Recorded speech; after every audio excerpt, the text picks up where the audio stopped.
Plans are at an advanced stage for NIC Bank merging operations with Commercial Bank of Africa.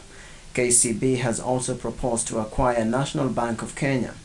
Already, Central Bank of Kenya Governor Dr. Patrick Njoroge has projected that there could be more mergers in the country, a view that analysts from Cytonn Investments agree with.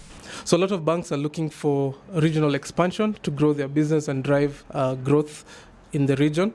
As you also know, in Kenya, we are still operating under the interest rate capped regime.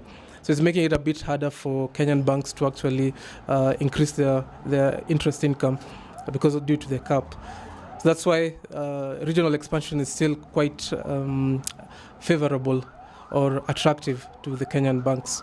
The investment analysts say mergers of smaller banks with large ones is the best way to capitalize players. The growth in branches has, however, slowed down a bit because we did see banks trying to reduce the number of branches in a raft of various cost-cutting measures. The growth has slowed down to around 6.4%. These unfolded during the release of the first quarter of 2019 report on listed banks by Cytonn Investments that shows the industry had a positive trajectory boosted by a recovery in interest revenue, largely supported by the asset reallocation to government securities and increased lending to specific segments.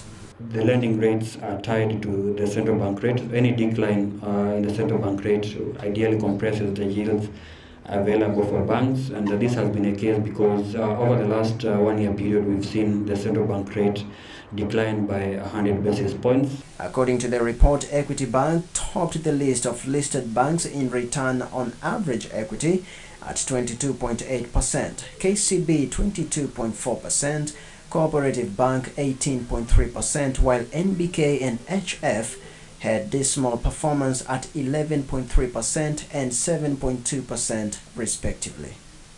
Brian Itava, Channel 1 Business.